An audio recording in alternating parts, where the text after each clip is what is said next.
Reddit pregunta: ¿cuál es la peor enfermedad médica que puede padecer un ser humano? ELA. Enfermedad de Lou Gehrig. Lentamente te quita la habilidad de mover los brazos, las piernas, los ojos, te quita cada músculo del cuerpo. Tu capacidad de hablar, comer. Pero tenés tu mente y experimentás el deterioro, pero no podés hacer nada al respecto. Enfermedad horrible.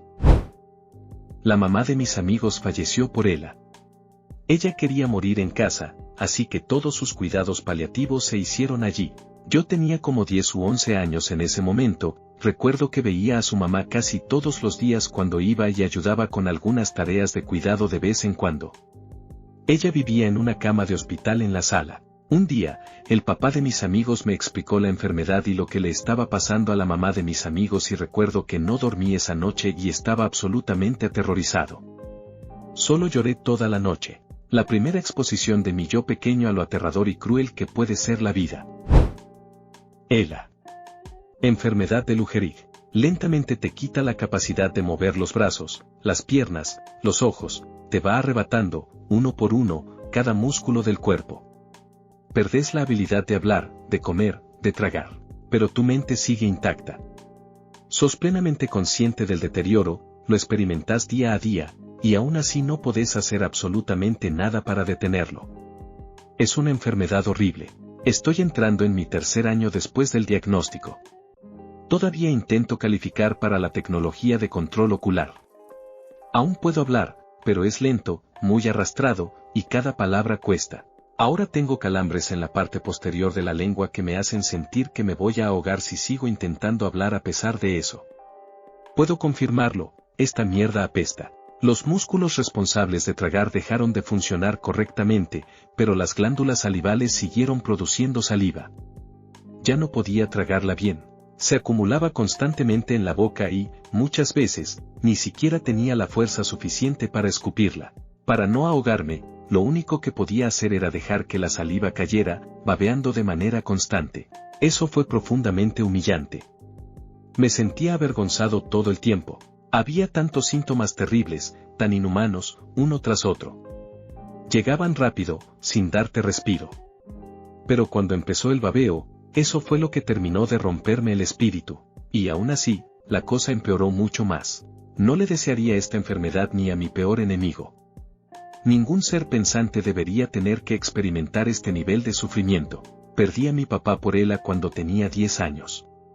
Me robó tanto, y a él le robó absolutamente todo. Era ciclista, piloto de aerolínea y ex-scout Águila.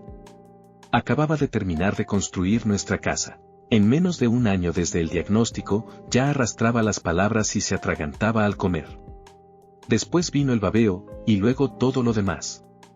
Yo no entendía el cómo ni el porqué de lo que estaba pasando. Era aterrador verlo volverse irreconocible, desvanecerse frente a mis ojos. Me aferré a los buenos recuerdos y me cerré emocionalmente, porque no sabía cómo procesarlo. En 2023, poco después del 13º aniversario de su fallecimiento, me encontré con un verdadero tesoro, sus publicaciones en foros de pacientes con ELA.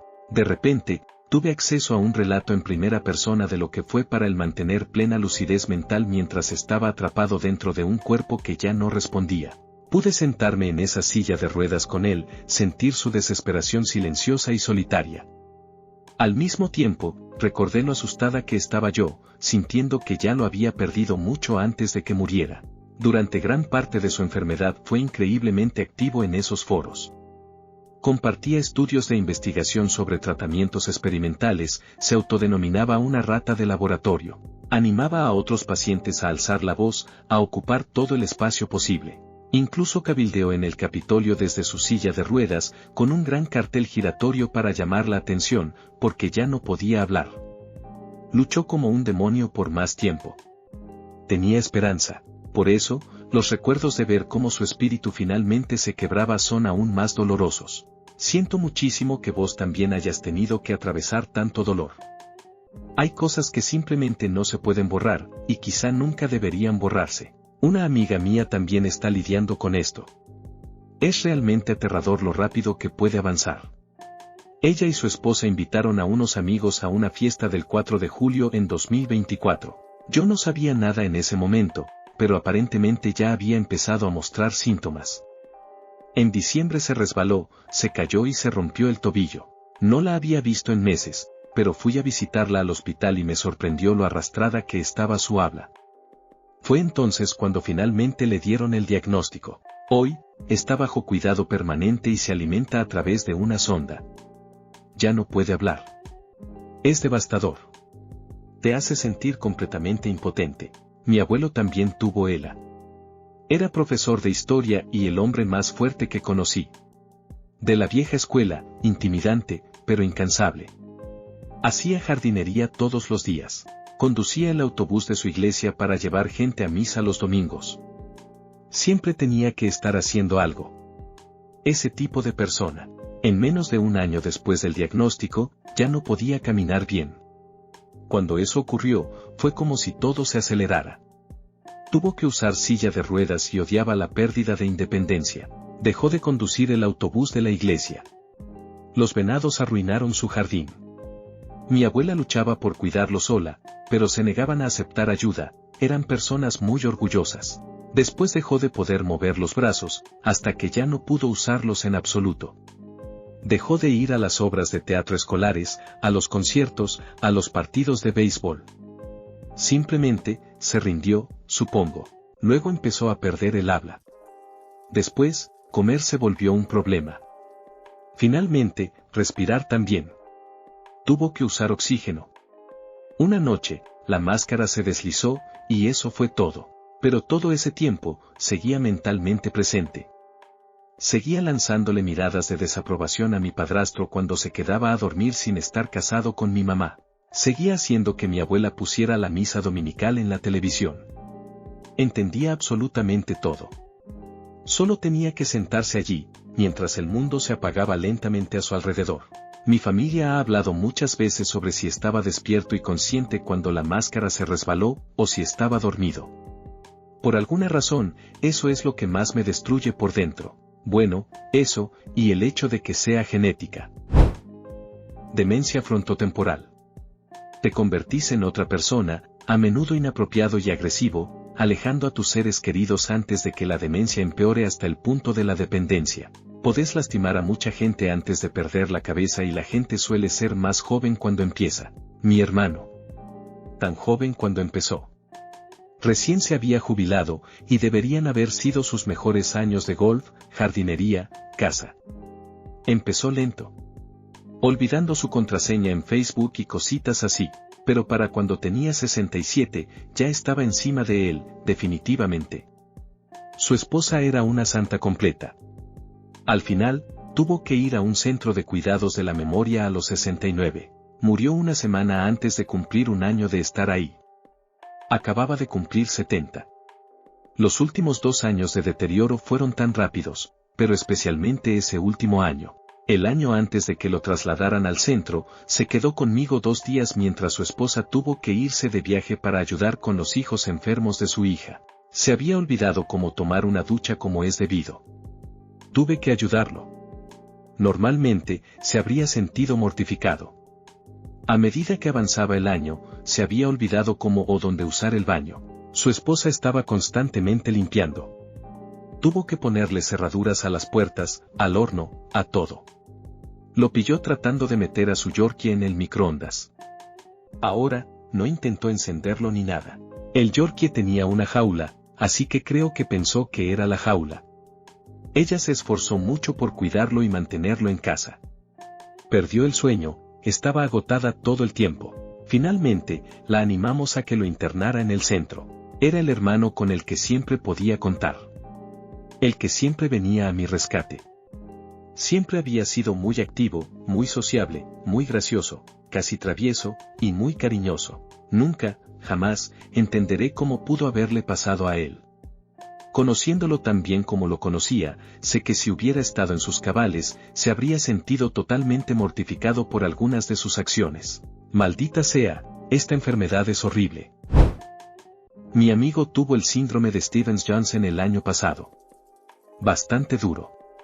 Básicamente, toda su piel se convirtió en una herida abierta y supurante, básicamente carne cruda, durante un par de meses. Estaba con un respirador porque dejó de respirar cuando intentaron ponerle membranas sobre los ojos y sujetarlas con anillos para preservar su vista. Sus membranas mucosas fueron lo peor, ya sabes, sus labios / diagonal boca, etc., eran solo carne cruda y abierta. No podía comer, no podía cagar ni orinar sin sentir que estabas echando comida o caca en una herida abierta. Tenía especialistas que le cambiaban los vendajes cada pocos días y tenían que tomar fotos de su cuerpo para hacer un seguimiento de la curación. La enfermedad de Tay-Sachs comienza entre los 3 y 6 meses y rápidamente empeora la calidad de vida del bebé, que pierde la capacidad de gatear, sentarse, caminar, etc. Luego se manifiesta con convulsiones, pérdida de audición, ceguera, incapacidad para tragar y completa incapacidad para comunicarse o moverse. La muerte ocurre entre los 3 y 5 años de edad.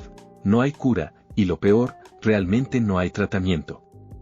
La mayoría de los niños no sobreviven más allá de los 4 años. Y esos años son absolutamente agonizantes para el niño, y la peor pesadilla que puedas imaginar para un padre. Si mal no recuerdo, el paciente que más tiempo vivió desde que comenzaron a llevar el registro, sobrevivió hasta los 9 años. Estudié ética biomédica en la universidad. La enfermedad de Tay-Sachs siempre era el ejemplo extremo que salía cuando hablábamos de los límites de nuestra sensibilidad moral. ¿Seguirías estando en contra de abortar a un feto si supieras que el bebé tiene Tay-Sachs? Era la peor enfermedad en la que todos estábamos de acuerdo que discutimos. Tuve un hijo con Tay-Sachs. No estábamos en ninguno de los grupos de riesgo, así que no estaba en ninguna de las pruebas genéticas. Además de lo que has notado, nuestro hijo también sentía un dolor significativo. A medida que avanzaba, lloraba incluso con el roce más ligero. Algunos padres hacen lo imposible para tratar de prolongar la vida de sus hijos, poniéndolos con sondas de alimentación, volando por todo el mundo para tratamientos no probados. Yo era lo contrario, solo quería que su sufrimiento terminara. Nunca había pensado realmente en la eutanasia antes, pero toda la experiencia me convirtió en un ferviente partidario. Aunque no creo que haya ninguna jurisdicción en el mundo que permita la eutanasia determinada por los padres para niños con enfermedades terminales que no pueden comunicarse. Supongo que eso te dice lo horrible que es esta enfermedad, que deseaba que hubiera una opción para terminar médicamente la vida de un niño que había querido y amado más que nada, en lugar de obligarlo a vivir las peores etapas. Cuando mi hermana me dijo que no se iba a hacer la prueba porque todo está en manos de Dios de todos modos, no me lo tomé bien.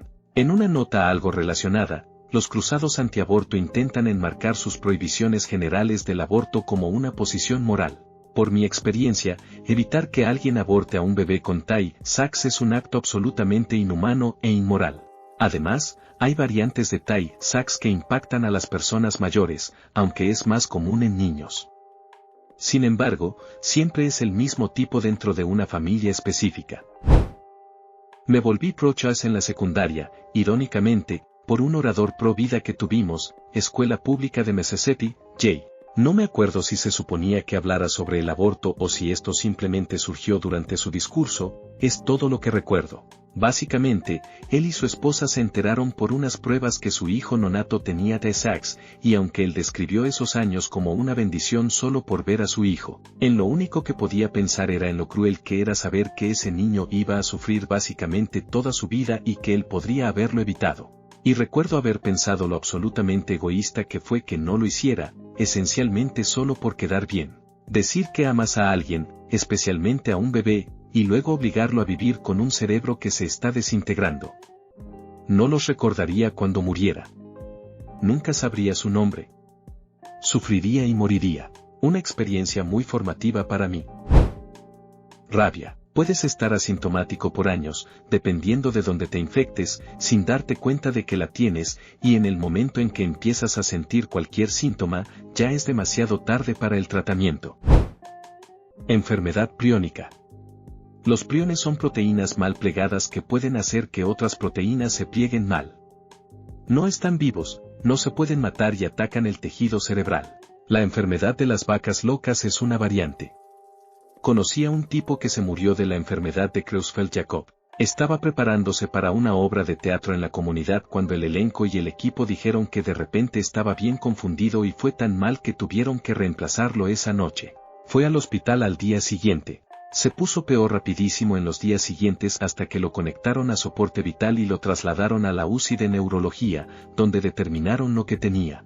Luego lo trasladaron a cuidados paliativos y murió una semana después. Lo que fue duro fue que no había nada que hacer para salvarlo. Que de repente se puso confundido y luego conectado a soporte vital y no se podía hacer nada más que esperar. La enfermedad priónica, porque es bien insidiosa. Décadas de incubación. No hay tratamiento. No hay cura. Pocos exámenes para diagnosticarla. Mi esposa empezó su lenta caída en mayo, falleció en agosto. Insomnio fatal, ya sea hereditario o esporádico. Una enfermedad súper rara, pero hace que sea físicamente imposible quedarse dormido por completo y no tiene cura. La ELA también es peor que casi cualquier otra cosa. Todos los hipocondríacos torturándose con este hilo, los veo. Los quiero. Vayan a dormir. Sífilis terciaria. No busques fotos en Google. Si te da sífilis, los síntomas se van a ir como a los 2 años. 12 a 16 años después, regresa y te ataca la médula espinal, los huesos y el cerebro. Ese donde te salen verrugas por todo el cuerpo y te convertís en un árbol.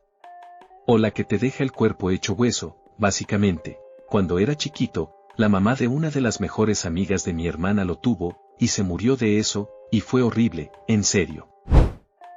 El Alzheimer es extremadamente duro para las familias. El Parkinson, el cáncer. Si pudiéramos eliminar solo esas 3 enfermedades, el sufrimiento humano disminuiría de forma enorme. Probablemente muchas personas no mencionan el Alzheimer porque, en muchos casos, el paciente presenta anosognosia, no es consciente de que su capacidad mental está disminuyendo. El verdadero infierno comienza cuando nadie cree lo que dices y todos cuestionan o corrigen acciones que, desde tu punto de vista, tienen sentido. Por ejemplo, decidir caminar hasta una gasolinera cercana, una que ya no existe desde hace años, para comprar combustible porque tu auto se quedó sin gasolina. El mismo auto que dejó de funcionar hace tiempo. Todo esto ocurre de noche, con frío intenso, vestido de forma inapropiada para el clima. La persona afectada suele estar relativamente tranquila, incluso ajena a la gravedad de la situación. Mientras tanto, la familia, los amigos, los vecinos, las autoridades y los servicios de apoyo viven en un estado constante de angustia y preocupación. Por la cantidad de personas que terminan sufriendo a su alrededor, es comprensible que muchos consideren al Alzheimer como una de las enfermedades más devastadoras. Tal vez recurro a un humor muy oscuro para sobrellevarlo, pero mi esposa se encuentra en una etapa muy avanzada de esta enfermedad y convivir con esa realidad es profundamente doloroso. Edición, resulta especialmente difícil cuando las advertencias sobre un posible Alzheimer de inicio temprano no son tomadas en serio durante años. La falta de un diagnóstico claro puede dejar a las familias sin respuestas ni apoyo durante mucho tiempo, hasta que finalmente se obtiene una explicación adecuada, a menudo después de atravesar momentos personales extremadamente difíciles. Me sorprende que este tema no se mencione más. He visto de cerca cómo el Alzheimer afecta a una familia entera. La idea de perder poco a poco las capacidades cognitivas resulta aterradora. No puedo imaginar cuán confundida o asustada debe sentirse la persona que lo vive. Olvidar a un ser querido, no reconocer a alguien cercano, debe ser una experiencia profundamente desorientadora. Mi abuelo tuvo Alzheimer. Físicamente estaba muy bien, salvo por la enfermedad. Fue una forma muy dura de partir. Con el tiempo, olvidó incluso funciones básicas como tragar. También perdí a mis abuelos maternos por esta enfermedad. Mi papá falleció en febrero de 2022 y mi abuela en diciembre del mismo año. Fue un golpe muy fuerte para toda la familia.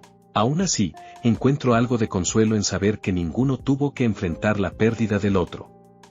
Estuvieron casados durante 55 años. Se casaron el día de Canadá, y mi papá siempre decía que mi abuela merecía fuegos artificiales el día de su boda.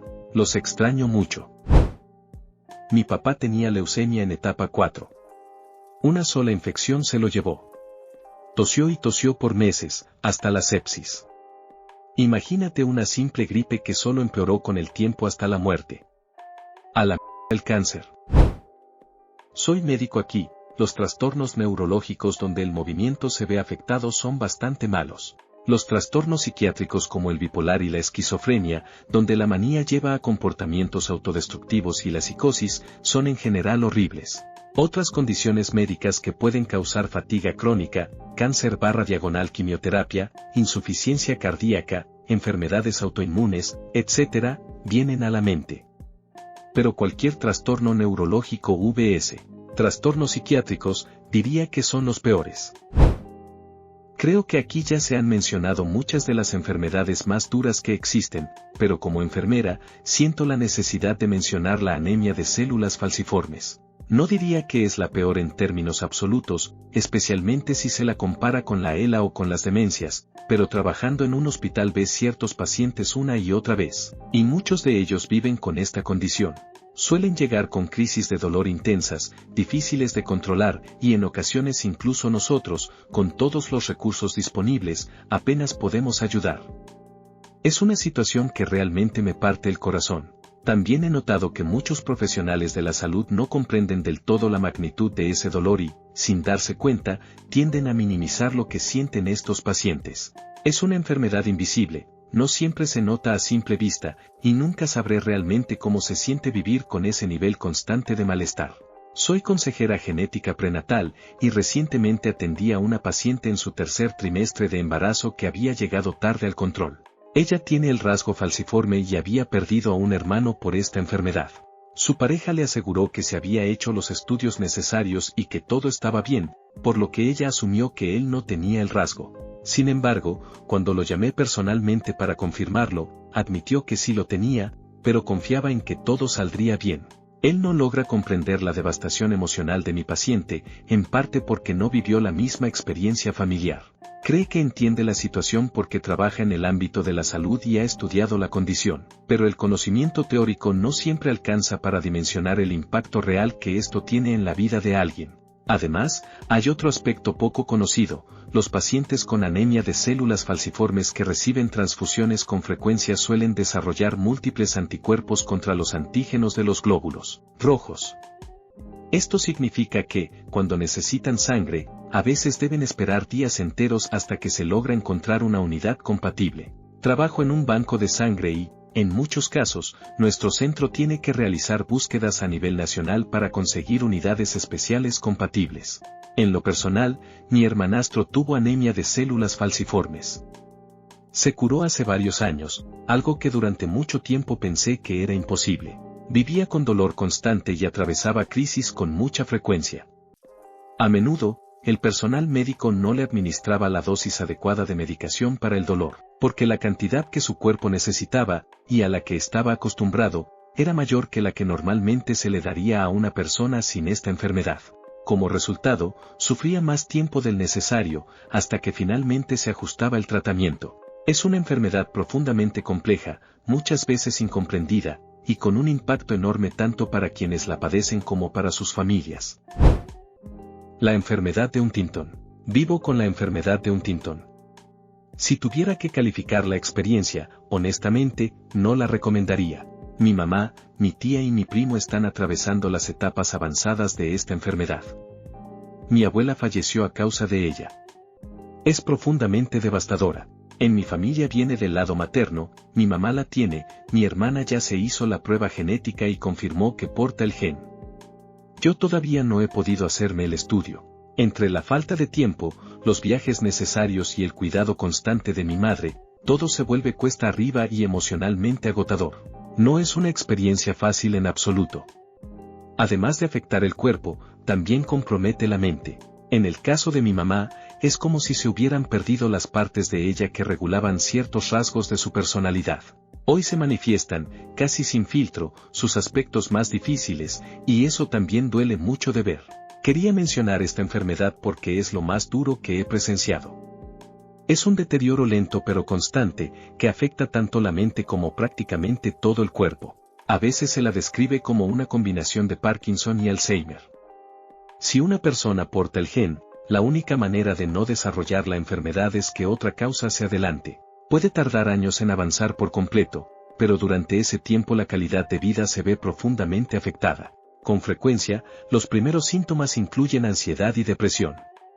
Esos momentos, irónicamente, suelen considerarse los más llevaderos, porque a partir de ahí la progresión continúa. Uno de los aspectos más difíciles es saber que, desde el punto de vista estadístico, cada hijo tiene un 50% de probabilidades de heredar el gen, al igual que los hermanos. También quiero decir que enfermedades como la rabia o la ELA suenan igualmente devastadoras. Un amigo muy cercano de la secundaria perdió a varios miembros de su familia por complicaciones relacionadas con estas condiciones. Son enfermedades progresivas, duras, que afectan lo físico, lo emocional y lo mental. En el caso de Huntington, además, existe una carga adicional, la decisión de hacerse la prueba genética o no, y luego vivir con ese conocimiento presente en cada etapa de la vida. Esta enfermedad también existe en la familia de mi pareja. Mi suegra falleció por Huntington. Cuando recibió el diagnóstico, además del dolor propio de la noticia, generó una gran ansiedad en el resto de la familia. A partir de ese momento, cualquier episodio de estrés, tristeza o simple distracción podía despertar el miedo de que los síntomas estuvieran comenzando. Hacerse la prueba significa saber con certeza lo que puede venir, no hacérsela implica convivir con una duda constante. Algunos de los hermanos de mi suegra decidieron hacerse la prueba cuando sus hijos se casaron. De esa manera, si el resultado era negativo, podían tranquilizar a sus hijos y evitarles la carga emocional de tener que evaluarse. Es una práctica relativamente común. Hasta ahora, nadie más presenta síntomas claros, pero es una preocupación latente, algo que todos observamos en silencio. Estadísticamente, es muy probable que vuelva a aparecer. Lo único incierto es cuándo y en quién. Mi pareja aún no se ha hecho la prueba. Como no planeamos tener hijos, la situación es un poco distinta para nosotros. Además, existe una preocupación adicional, en el contexto social y sanitario actual, especialmente en Estados Unidos, muchas personas temen dejar registros formales de condiciones genéticas. Entre sistemas de salud inestables, seguros poco confiables y un clima político incierto, algunas familias sienten que es más seguro no tener ese diagnóstico documentado. Es una enfermedad que no solo afecta a quien la padece, sino que marca profundamente a toda la familia, generación tras generación. Prión. Elige literalmente cualquiera. El envenenamiento por radiación es algo que, sinceramente, nadie querría experimentar. Un dato que muchas personas desconocen: quienes han recibido radioterapia para cáncer pélvico pueden enfrentar consecuencias muy severas a largo plazo. En algunos casos, los órganos internos pueden dañarse profundamente, adherirse entre sí o volverse extremadamente frágiles, lo que hace que futuras cirugías sean muy difíciles o incluso inviables. Además, los efectos secundarios no siempre aparecen de inmediato, pueden manifestarse en cualquier momento, desde poco después del tratamiento hasta incluso décadas más tarde. Entre estas consecuencias se encuentran la menopausia temprana, inflamaciones crónicas de la vejiga causadas por la radiación, que pueden provocar sangrado persistente, la aparición de fístulas, conexiones anormales entre órganos que no deberían estar unidos, y muchas otras complicaciones que afectan seriamente la calidad de vida. En mi experiencia, mucha gente asume que, si no recibiste quimioterapia o no perdiste el cabello, entonces el cáncer no fue tan grave.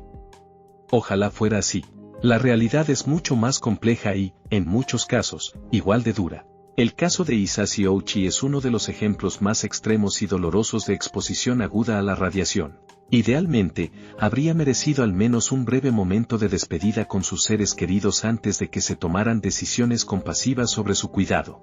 En cambio, permaneció con vida durante 83 días, mientras su cuerpo perdía, poco a poco, la capacidad de regenerarse y mantenerse a nivel celular.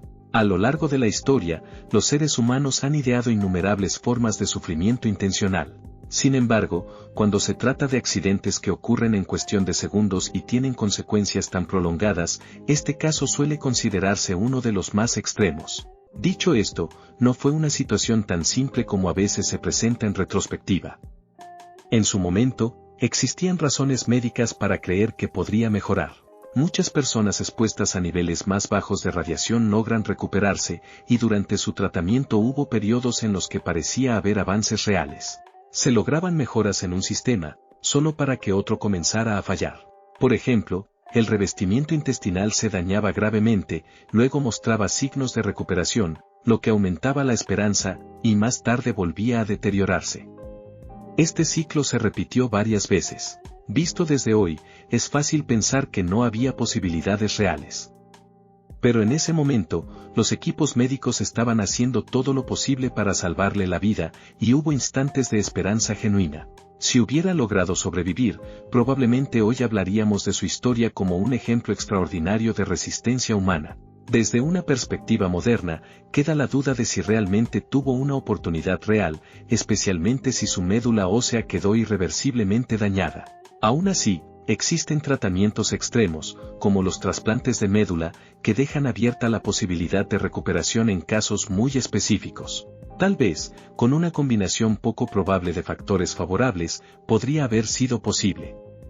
Simplemente, en su caso, la suerte no estuvo de su lado. DIP. Cáncer en el tronco encefálico que no tiene cura. Generalmente solo les da a los niños. A mi sobrino de 5 años lo diagnosticaron en septiembre. La enfermedad más horrible que he visto.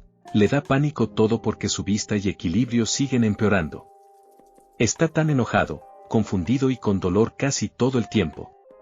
Te rompe el corazón de una manera que no creía posible. ELA. Mi esposo lo tiene. Esclerosis lateral amiotrófica. ELA, o la enfermedad de Lou Gehrig, es un trastorno neurodegenerativo progresivo que ataca las células nerviosas, neuronas motoras, en el cerebro y la médula espinal, lo que lleva a debilidad muscular, espasmos y, eventualmente, pérdida del control muscular voluntario, afectando la capacidad de caminar, hablar, comer y respirar, sin cura conocida. Pero el manejo puede mejorar la calidad de vida y algunos medicamentos pueden retrasar la progresión. Me va a dar cáncer de páncreas en etapa 4. Mi hermano fue al médico por problemas digestivos hace un año. Resulta que tenía cáncer de páncreas en etapa 3. Le dieron con quimio a full y luego cirugía, y ahora tiene un escaneo limpio. Parece que tuvo bastante suerte. Usualmente es bastante malo.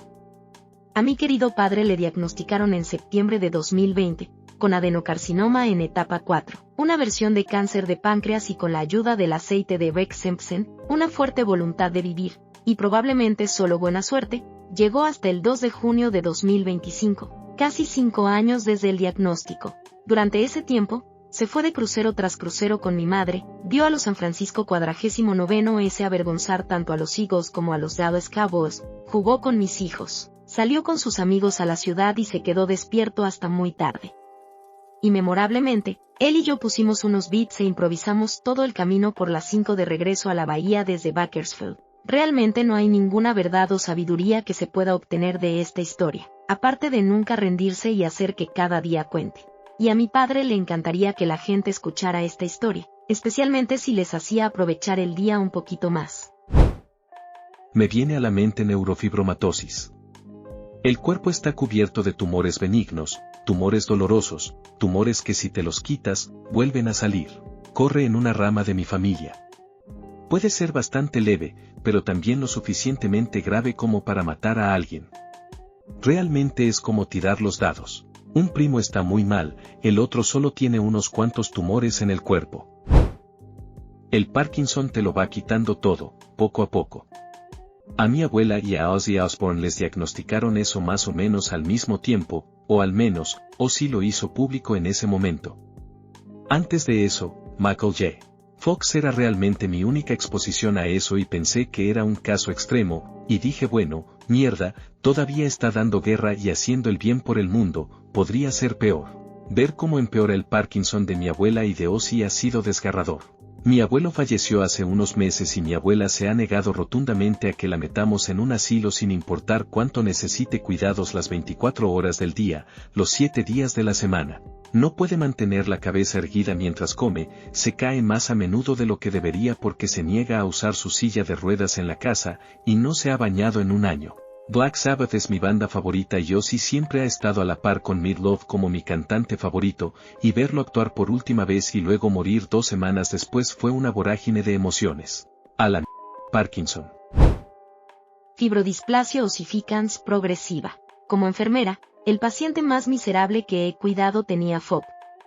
En realidad, era un tipo dulce y tenía una esposa que lo apoyaba, pero solo tenía 30 y tantos y se estaba muriendo lentamente y con mucho dolor. Mi prima tenía la enfermedad de Alexander. Nació totalmente normal, sana, lista.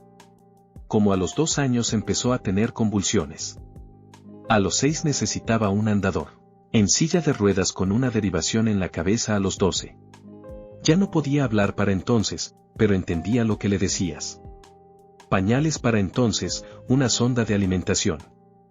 Dejó de poder dibujar. Murió a los 27, le quitaron la sonda de alimentación, después de que le dieran una esperanza de vida de 5 años, pasando toda su edad adulta postrada en cama. Incluso al final podía sentir o negar con la cabeza a las preguntas, sonreía al ver a sus actores favoritos en la tele, conocía a su familia, pero su cerebro estaba casi todo licuado.